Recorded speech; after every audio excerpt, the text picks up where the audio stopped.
Kekristenan adalah sebuah hubungan dengan Allah yang pulih karena darah. Ibrani 9 ayat 22, dia menuliskan bahwa tanpa penumpahan darah tidak ada pengampunan.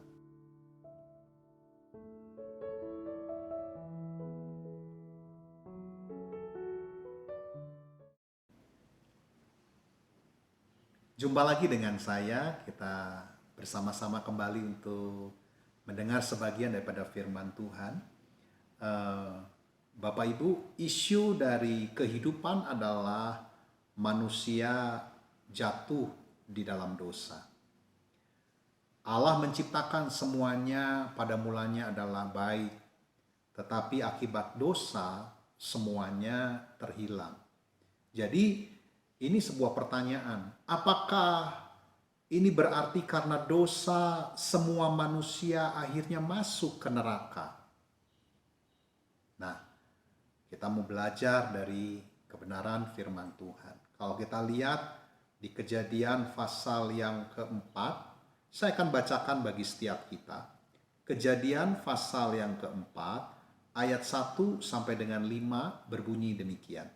Kemudian manusia itu bersetubuh dengan Hawa istrinya dan mengandunglah perempuan itu, lalu melahirkan Kain. Maka kata perempuan itu, aku telah mendapat seorang anak laki-laki dengan pertolongan Tuhan. Selanjutnya dilahirkannyalah Habel adik Kain, dan Habel menjadi gembala kambing domba, Kain menjadi petani. Setelah beberapa waktu lamanya, maka Kain mempersembahkan sebagian dari hasil tanah itu kepada Tuhan sebagai korban persembahan.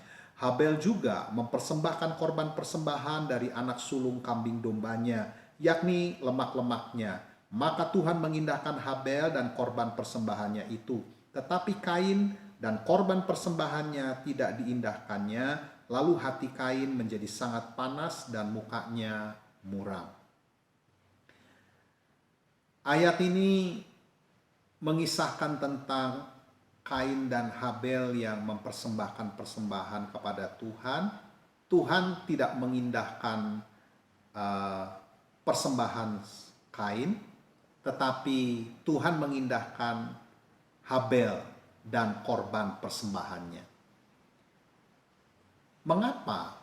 Kalau dilihat, Kain itu mempersembahkan kepada Tuhan menurut pemikirannya dia sendiri, menurut pendapatnya dia sendiri. Kita dalam mengikut Tuhan, bukan apa yang menurut kita, menurut kebanyakan orang, tetapi harusnya adalah menurut Tuhan. Dan aturan-aturan dari Tuhan semuanya ada di Alkitab, bukan dari apa yang kita pikir dari kita sendiri. Habel mempersembahkan kepada Tuhan itu menurut apa yang Tuhan mau, sehingga persembahannya diindahkan Tuhan. Loh, kok bisa? Mengapa Habel kok bisa tahu apa yang Tuhan mau? Saya percaya begini, bahwa pada zaman dahulu kan tidak ada teknologi, belum banyak orang, itu baru mereka saja, Adam dan Hawa, Kain dan Habel. Jadi mungkin setiap sore, setiap siang atau pagi mereka ngobrol, bercerita, lalu mungkin Adam dan Hawa sebagai orang tua, mungkin dia menceritakan tentang peristiwa dia diusir dari Taman Eden, dan dia menceritakan di mana ketika dia makan buah pengetahuan yang baik dan jahat, kemudian dia diusir, dicari oleh Tuhan, dan di Kejadian 3 ayat 21, Tuhan membuat pakaian kulit binatang untuk manusia dan istrinya dan dikenakan kepada mereka. Nah, saya percaya informasi-informasi ini didengar, direnungkan oleh Habel. Setelah jatuh dalam dosa, Adam dan Hawa hidup dan bertemu dengan Allah, dan mereka masih hidup karena apa? Karena ada darah yang tertumpah. Habel mulai bertumbuh dalam pengenalan akan Allah. Nah, ini adalah sebuah pewahyuan tentang penumpahan darah. Kekristenan adalah sebuah hubungan dengan Allah yang pulih karena darah. Ibrani 9 ayat 22, dia menuliskan bahwa tanpa penumpahan darah tidak ada pengampunan. Maka dari itu ketika Habel mempersembahkan persembahan kepada Allah, ada darah yang tertumpah. Maka Allah berkenan kepada Habel. Kain, dia mempersembahkan persembahan yang bukan darah. Sehingga Allah tidak mengindahkan. Lalu pada zaman Ayub, Bapak Ibu, kalau kita lihat ya, zaman Ayub pasal 1 ayat 1 berbunyi begini.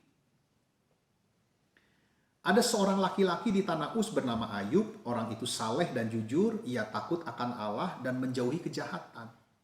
Jadi kitab Ayub ini diawali dengan informasi Ayub ini orang saleh, jujur, takut akan Allah dan menjauhi kejahatan.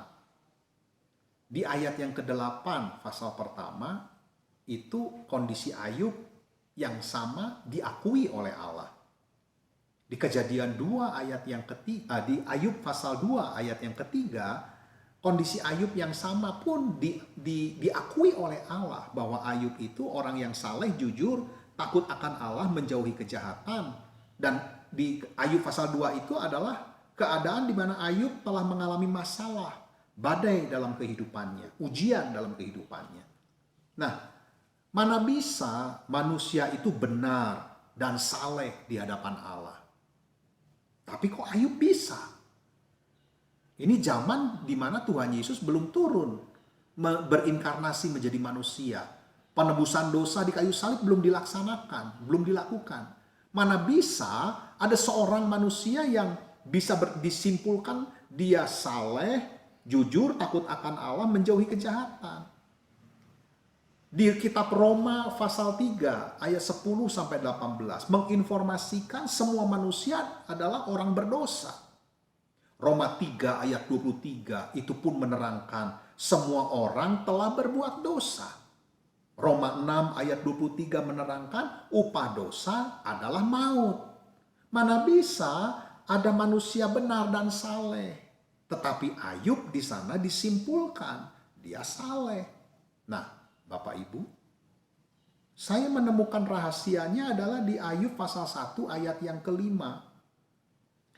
Dikatakan begini, setiap kali apabila hari-hari pesta telah berlalu, Ayub memanggil mereka dan menguduskan mereka.